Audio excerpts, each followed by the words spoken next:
제가 다니던 대학 근처에 제7일 안식교 계열의 그 대학이 있었습니다. 저도 대학 근처에 있는 교회를 다녔기 때문에 그 대학에 다니는 친구들이 몇 명 있었습니다. 뭐 안식교가 어떠한 제도를 가지고 있는지 뭐 제가 정확히 잘 모르지만 말 그대로 안식교지 않습니까? 구약 성경에 나오는 대로 10계명의 제4계명 안식일을 기억하여 거룩하게 지키라 라고 하는 계명을 열심히 준수하는 것 같습니다. 그래서 모든 내용이 그들은 전부 다 안식에 맞춰져 있어요. 우리는 지금 주일을 안식일처럼 지키지만 원래 안식일은 토요일입니다. 그러니까 어제가 안식일이에요. 그래서 오늘 말씀의 시작도 안식 후 첫날 새벽에라고 말하고 있지 않습니까? 그러니까 우리로 말하면 주일 아침에 이런 뜻입니다. 주일 새벽에. 그래서 오히려 그들은 우리가 말씀을 지키지 않는다라고 말하며 우리를 향해 이단이라고 이야기합니다. 그런데 그 대학에 다니던 친구들이 가끔 그런 이야기를 했던 기억이 있어요. 그 학교에도 채플 시간이 있다라는 거예요. 채플에서 예배를 드리는데 그 예배의 방식이나 메시지가 우리와 크게 차이가 없더라는 거죠. 그런데 아주 큰 차이가 있습니다. 뭐냐면 원래는 제7일 안식교도 교주가 따로 있었어요. 처음에 2단으로 시작을 했습니다. 그 교주가 부활한다고 몇 번 예언을 했는데 사실 안 됐어요. 안 되고 나니까 정식 교단화한 거죠. 어떤 식으로 했냐면 뭐 착한 일 한다. 뭐 이런 것들 있잖아요. 선한 일을 통해서 봉사를 통해서 건강한 교단인 것처럼 모양을 바꾸기 시작하고 100여 년쯤 지나니까 지금은 그런 구분이 별로 없어서 미국 같은 경우에는 제7일 안식교를 거의 정식 교단화하고 있습니다. 그래서 지금 우리나라는 오히려 우리가 역차별을 당하고 있죠. 주일날 뭐 오늘 뭐 무슨 시험 본다면서요. 예. 뭐 공무원 시험 이런 것들 보고 주일날 그렇게 보는데 오히려 미국은 토요일날 제7일 안식교 때문에 시험을 못 봐요. 그러면 역차별, 인권 문제 이런 게 돼버립니다. 우리나라도 아주 비슷한 경우가 있죠. 그 교대 옆에 가보면 하나님의 교회 세계복음화협의회라고 이름 자체에서는 아무런 구분이 없지만 거기 이단 냄새가 나지 않지만 뭐 성경에 하나님의 어머니가 있다는 얘기를 아십니까? 이러면서 나오는 그 사람들입니다. 우리는 안상홍 증인회라고 부르죠. 그전에는 안상홍 하나님의 교회 이렇게 써 있었거든요. 안상홍을 뺐어요. 안상홍도 죽어서 한 2번 정도인가 3번 정도 다시 부활한다고 예언을 했는데 안 됐어요. 그러니까 요즘 맨날 무슨 대통령 맨날 플래카드 붙잖아요. 7월 14일 가면 또 붙을 겁니다. 영국 여왕상 받았다. 미국 대통령 봉사상 받았다. 우리나라 대통령 봉사상 받았다. 이러면서 우리가 말씀을 지키고 그 7월 14일 이렇게 플래카드 붙는 이유는 장막절 지킨다 그래서 그래요. 우리가 말씀을 지키고 이렇게 봉사 열심히 하는 건강한 교단인데 왜 우리를 이단이라고 이야기하느냐. 이러면서 정식 교단화하고 있는 겁니다. 여러 가지 할 얘기가 많이 있고 여러 번 말씀을 드렸습니다. 구약 성경에 그렇게 안식일을 지키라라고 하는데 우리는 안식일이 아니라 안식일 다음 날 일요일, 그러니까 주일을 거룩한 날로 구별하여 지키고 있습니다. 왜 이런 일이 일어났습니까? 바로 우리의 모든 것의 시작은 예수님의 부활에 그 기원이 있기 때문입니다. 그래서 유대교와는 완전히 다른 모습이 되도록 했습니다. 예수님의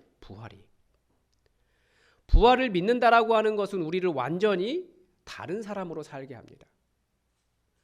부활 안에 안식일을 일요일로 바꿔라. 어떤 날을 거룩하게 지켜라. 이런 메시지가 있는 것이 아닙니다. 그러나 자연스럽게 예수님의 부활이 기독교의 절기도 바꾸고 우리 삶도 바꿔요. 부활은 우리의 전통 안에 계속 스며들어 있습니다. 예수님께서 십자가에 돌아가신 후에 아리마대 사람 요셉이 예수님의 시체를 가져다가 자기가 들어가려고 준비했던 무덤에 예수님을 장사 지냈습니다. 우리는 땅에 묻지만 이스라엘은 굴을 파서 묻는다라고 하는 것을 여러분 잘 아실 겁니다. 다른 복음서들의 기록에 보면 예수님께서 3일 만에 부활하신다라고 했기 때문에 혹시 제자들이 시체를 훔쳐갈까봐 그리고 그러면서 예수님 부활했다고 주장할까봐 병사들이 그 무덤 입구를 지켰습니다. 이 갈릴리에서 예수님과 함께 온 여인들이 예수님의 시체를 넣어둔 무덤을 확인을 했고 이 3일 뒤에 장사를 하기 위해서 시체에 바를 향품과 향유를 준비해서 그 새벽에 가고 있는 겁니다. 역시 다른 복음서에 따르면 무덤에 가면서 그 무덤을 막고 있는 커다란 돌을 누가 굴려주지? 라고 걱정을 했다고 되어 있습니다. 왜냐하면 예수님은 일종의 정치범이었거든요. 그러니까 뭔가 잘못해서가 아니라 정치적으로 문제가 있기 때문에 죽은 사람이에요. 우리가 정치범이 어떤 상황에 있는지 아시죠? 정치범은 그 사회 전체로부터 매장당하는 사람이에요. 걸리면 다 죽어요. 그러니까 예수님의 지지자들이라고 발견이 되면 다 죽을 가능성이 있는 겁니다. 그러니까 그 새벽에 누구도 일어나지 않을 때 아무도 몰래 가고 있는 거예요. 무덤 문을 누가 굴려주지? 임봉까지 했는데. 그러나 이 여인들은 비록 걸리더라도 제대로 장사 지내드리고 싶었기 때문에 그 새벽에 용기를 내어 무덤으로 향했습니다. 그런데 가보니까 이상한 일이 있었습니다. 이제 모든 것이 다 예수님의 부활의 증거들인 거예요. 우선 무덤을 막고 있던 그 큰 돌이 굴려서 옮겨져 있는 겁니다. 다른 복음서에 보니까 지진이 나고 주의 천사가 돌을 굴렸다 그렇게 되어 있더라고요. 그래서 무덤을 지키던 군사들이 무서워 떨면서 시체와 같이 되었다. 얼마나 무섭겠습니까?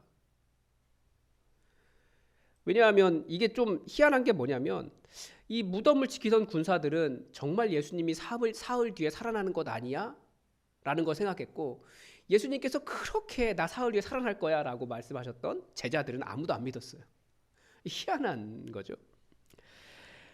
정말 살아나는 거 아니야? 그러면서 그 지키던 병사들이 다 도망간 겁니다. 예수님의 시체가 보이지 않았기 때문에 여인들은 정말 당황했습니다. 역시 왜 그렇게 당황했습니까? 지금 복음서에서 지적하는 대로 예수님께서 다시 살아나셨다라고 하는 것을 믿지 않았기 때문입니다. 우리 예수님 시체를 누가 가져갔나 봐. 어떻게 라고 하면서 걱정하고 있을 때 갑자기 찬란한 옷을 입은 두 사람이 곁에 섰습니다. 이 부분을 조금 더 스펙타클하게 번역을 했어야 돼요. 이게 약간 연극 톤이거든요. 옛날에는 그 말씀을 전할 때 약간 다 말로 전했잖아요. 연극 비슷한 게 있습니다. 그래서 뭐냐면 이 부분이 딱 그 원어는 그래요. 보라! 번쩍번쩍하는 옷을 입은 두 사람이 갑자기 불쑥 나타났다. 이렇게 되어 있습니다. 이 원어의 그 어감이 그래요. 그러자 이 여인들이 두려워서 얼굴을 땅에 대고 엎드렸습니다. 뭐 정확한 것은 알 수 없지만 이 새벽에 왔는데 누가 우리 잡으러 왔나? 걸렸다라고 하는 의미도 약간 있는 것 같고 아니면 워낙 번쩍번쩍한 옷을 입은 사람이었기 때문에 이 사람들 사람이 아니다. 영적인 존재구나. 이걸 깨달아서 엎드렸을 수도 있습니다. 그런데 이때 이 천사가 한마디 하죠. 어찌하여 살아있는 자를 죽은 자 가운데서 찾느냐? 여기 계시지 않고 살아나셨느니라. 갈릴리에 계실 때에 너희에게 어떻게 말씀하셨는지를 기억하라. 갈릴리에서 예수님께서 뭐라고 말씀하셨습니까? 우리 7절의 말씀을 다 한번 같이 읽을 텐데요. 처음에 시작할 때 이르시되 라고 되어 있습니다. 이거 우리에게 하시는 말씀입니다. 여러분 이르시되 거기서부터 우리에게 하신 말씀으로 듣겠습니다. 이르시되 인자가 죄인의 손에 넘겨져 십자가에 못 박히고 제3일에 다시 살아나야 하리라 하셨느니라 한데 그제서야 이 예수님의 말씀을 기억하고서 이 여인들이 깨달았습니다. 우리 예수님 살아나셨구나. 그 말씀하신 대로 살아나셨구나. 무덤은 비었고 천사가 증언하고 예수님께서도 계속 말씀하셨습니다. 다른 복음서는 이 여인들이 예수님을 만난 것으로 되어 있지만 사실 누가복음은 아직 예수님을 보지 못한 것으로 되어 있습니다. 그러니까 24장 전체를 다 거기에 할애하고 있어요. 무슨 이야기합니까? 이 증언을 듣고도 무덤이 빈 것을 보고도 예수님께서 계속 하신 말씀을 듣고도 안 믿더라 라고 하는 것을 24장은 계속 이야기하는 겁니다. 그래서 좀 믿어라 라고 말하는 거죠. 이 여인들은 믿은 거예요. 그래서 천사의 증언과 예수님의 말씀을 믿고 예수님의 부활을 증언하러 갔습니다. 누구에게 갔습니까? 베드로와 제자들에게 전하러 간 거예요.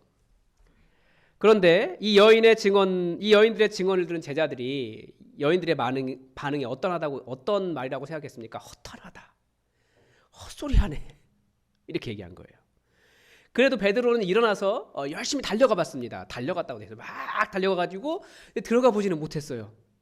무서워가지고 구부려가지고 이렇게 본 겁니다. 그러니까 없네? 왜 없지? 이상하다. 역시 의심하고 있는 거예요. 부활을 믿지 못했다라는 거죠. 그래서 누가복음 24장은 이렇게 책망합니다. 예수님도 그렇게 말씀하세요. 미련하고 선지자들이 말한 모든 것을 마음에 더디 믿는 자들이요. 그리스도가 이렇게 고난을 받고 자기의 영광에 들어가야 할 것이 아니냐. 어찌하여 두려워하며 어찌하여 마음에 의심이 일어나느냐.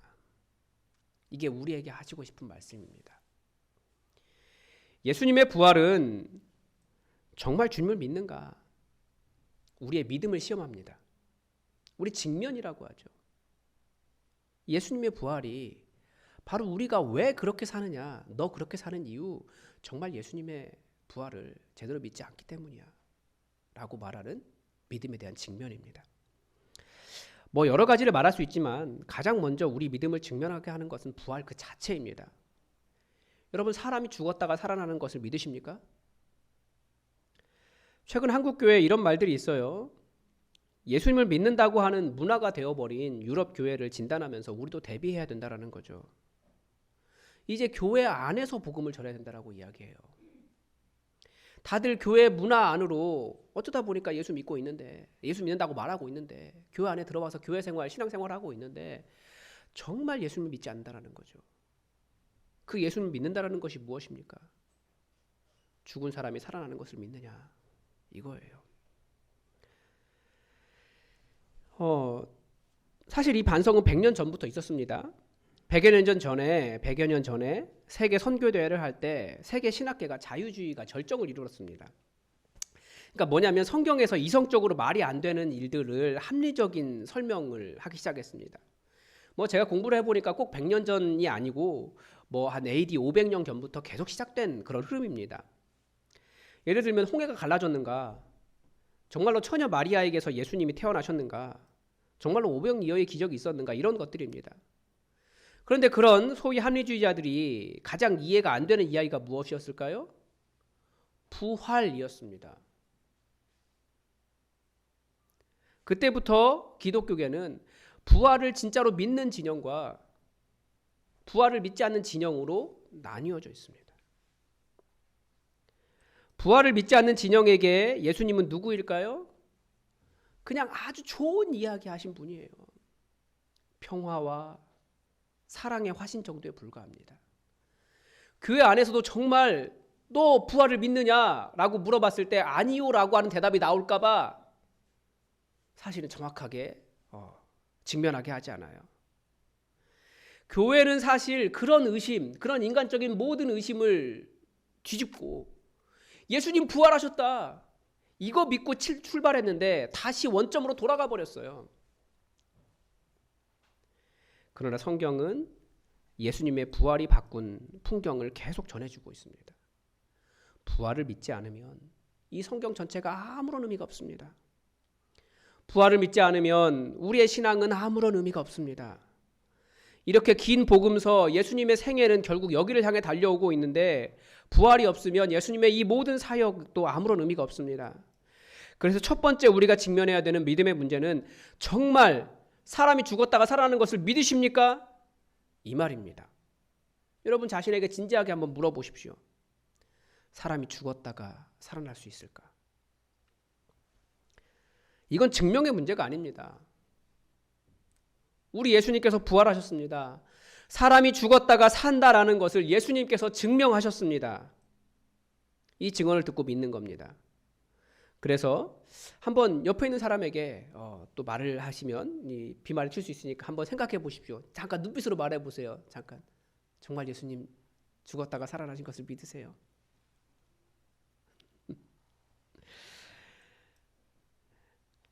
이 신비를 믿는다면 또 말하지 않고는 견딜 수 없는 거죠.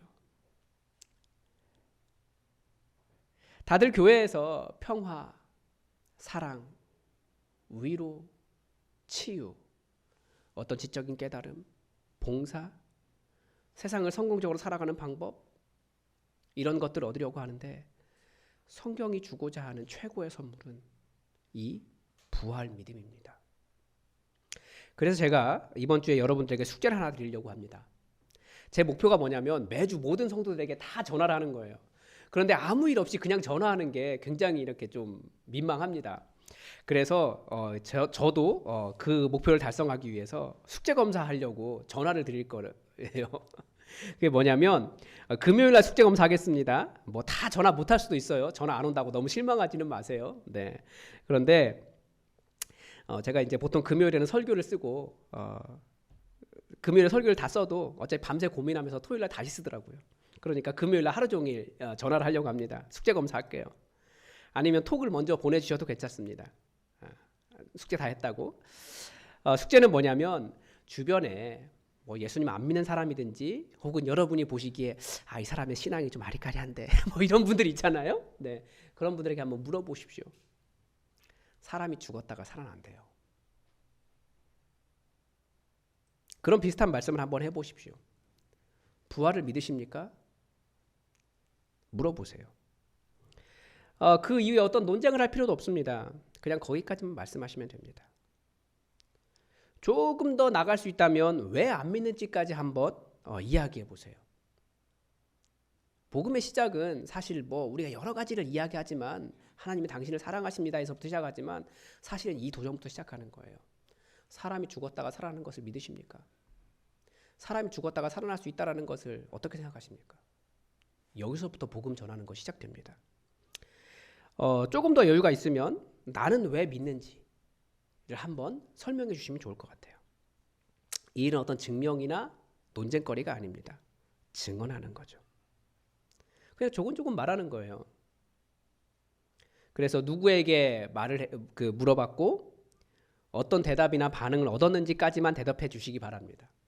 숙제 검사입니다. 제가 금요일 날 집중적으로 드리겠지만 다 못할 수 있기 때문에 미리미리 화요일 날 보내주셔도 되고 뭐 수요일 날 보내주셔도 되고 그러면서 함께 얘기했으면 좋겠습니다.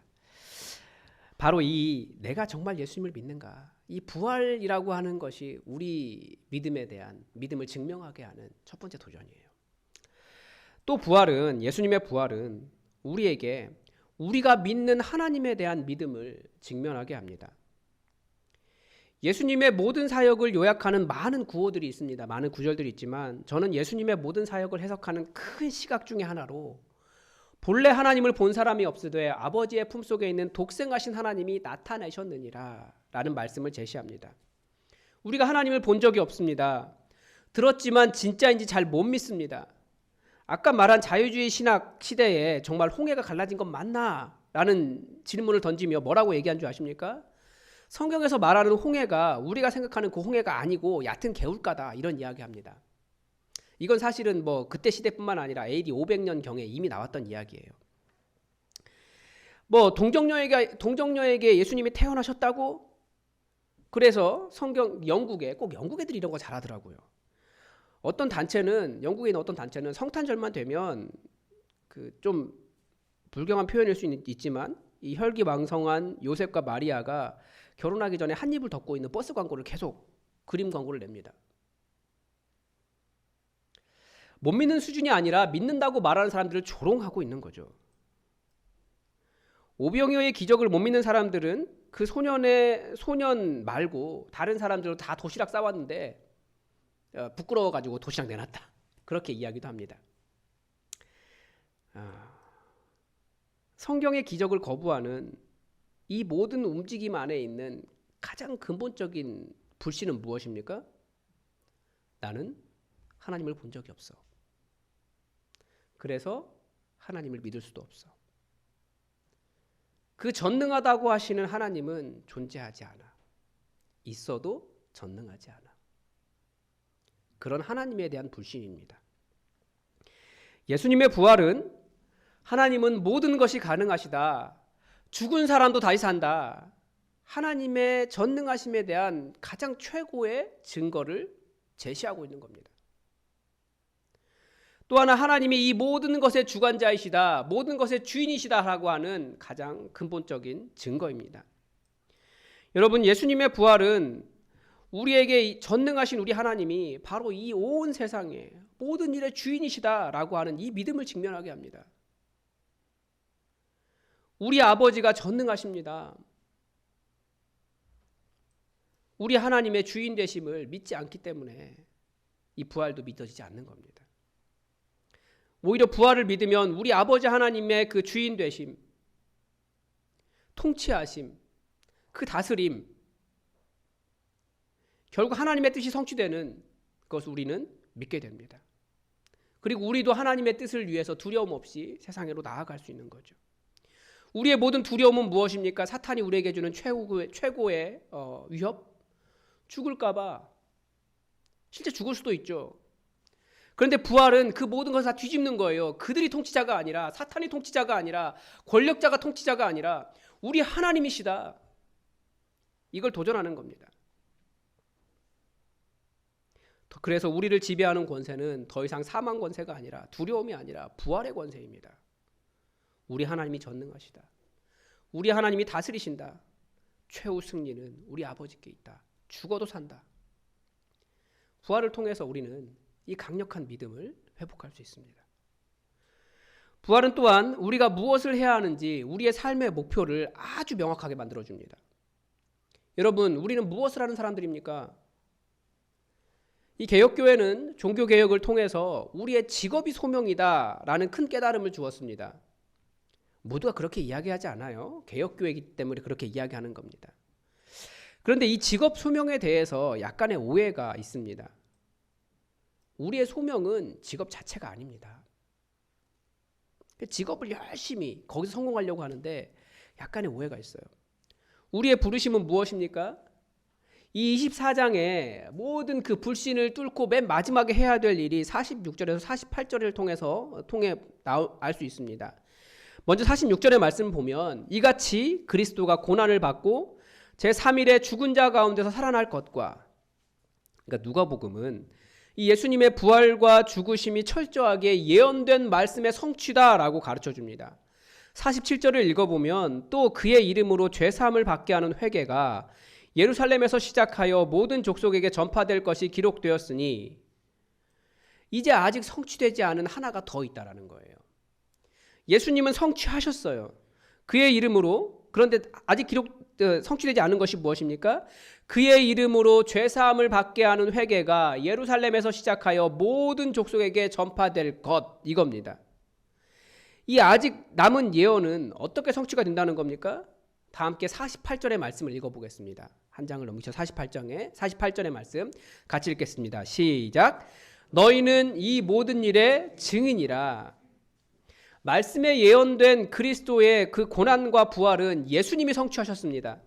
이제 온 세상에 그의 이름으로 죄사함을 받게 하는 회개를 모든 족속에게 전파할 사명은 누구에게 주어져 있는 겁니까? 바로 우리의 사명이라는 거예요. 예수님의 부활은 우리가 무엇을 해야 하는 사람들인지 이것을 명확하게 보여줍니다. 우리의 소명은 그의 이름으로 죄사함을 받게 하는 회개가 예루살렘에서 시작하여 모든 족속에게 전파되게 하는 일, 이것이 우리의 사명입니다. 직업은 이 일을 성취하기 위한 도구입니다.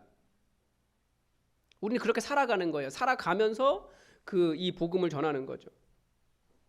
예수님께서 아버지의 뜻이 하늘에서와 같이 땅에서도 이루어지기를 원하셔서 인내하고 그 고난 속에서도 인내하시고 당신의 모든 권력을 포기하시고 그 사람들 손에 잡히셨어요. 사람들 손에 죽으실 필요가 없으신 분이 하나님의 뜻 이룬다고 아무 말씀 안 하시고 그냥 억울한 누명 다 쓰면서 그냥 십자가에서 죽으셨습니다. 그래야 뜻을 성취할 수 있기 때문에, 하나님의 뜻을. 그렇게 우리도 우리의 인생, 우리의 직업, 우리의 미래, 그리스도인이 된다는 것, 바로 이 사명을 위해서 존재하는 겁니다. 우리는 말씀을 이루기 위한 삶을 살고 있는 거예요. 부활은 우리에게 이 말씀의 성취, 하나님의 뜻을 이 땅에서 이루는 사명이라고 하는 바통을 우리에게 전달해 주고 있습니다. 부활은 정말 많은 이야기하죠. 왜냐하면 우리가 좀 약간 오해를 하고 있는데 우리는 십자가에서 모든 신앙이 끝나버립니다. 그런데 사실은 교회는 십자가에서 끝나는 것이 아니고 부활에서 시작하고 있어요. 근데 우리는 부활부터 시작한 신앙을 사실은 잘 별로 모르고 있어요. 여러분, 첫 번째는 우리 신앙의 시작은 예수 그리스도의 부활을 믿는 겁니다. 그리고 예수님께 나아간 자들, 예수님처럼 사는 사람들, 그들에게 이 생명을 얻는 신비가 있다라고 하는 것을 믿는 겁니다. 그리고 이 신비를 믿기 때문에 우리는 우리 아버지 하나님이 전능하신 분임을 인정하고 이 세상을 두려워하지 않습니다. 항상 죽을까 봐 이 두려움이 있는데 죽어도 괜찮아. 어차피 죽어야 사는 거고요. 죽음도 극복되었습니다. 그 두려움이 없는 거죠. 또 항상 하나님의 뜻이 무엇인지 우리는 분별합니다. 내가 원하는 대로 기도하는 것이 믿음이 아니라 내 삶이 혹은 내가 지금 당면하고 있는 이 일을 통해서 하나님께서 내게 이 교회에 무엇을 원하시는지 그 뜻을 분별하는 것이 필요합니다. 그래서 그렇게 하나님의 뜻을 분별하다 보면 이제 예수님의 이름으로 죄사함을 받게 하는 회개가 나를 통해 어떻게 이곳에서 이루어질 수 있는지 우리는 그 뜻을 이루는 사람들이 될 겁니다. 여러분, 십자가에서 멈추지 마시고 부활로, 그리고 부활에서 하나님의 하나님 되심을 인정함으로, 그리고 사명으로 나아가시기 바랍니다. 부활은 우리의 모든 것의 시작이고 마지막 날까지 우리가 이 땅을 살아가야 되는 이유입니다. 기도하겠습니다. 하나님 아버지, 오늘 예수님의 부활의 증거와 또 부활이 우리의 삶을 어떻게 바꾸는지 핵심적인 것들을 돌아보았습니다. 하나님, 우리 스스로에게 그리고 예수 믿는다고 하는 많은 자들에게 또 많은 주변의 사람들에게 정말 사람이 죽었다가 살아날 수 있느냐 물어보며 그들이 가지고 있는 헛된 생각들에 대해 분명한 말씀으로 또 이 부활의 증거로 성령의 역사로 우리가 가지고 있는 이 사명을 온전히 이루기를 원하오니 우리에게 주의 영을 부으사 우리 입술과 우리 마음과 우리의 직업과 우리의 삶을 사용하여 주시고 마지막까지 남은 이 예수 그리스도의 이름으로 회개에 이르는 이 복음을 땅끝까지 증거하는 진정한 부활의 증인들 되게 하여 주시옵소서. 부활이 우리 삶을 제대로 온전하게 바꾸기를 원하오며 예수님의 이름으로 기도드립니다. 아멘.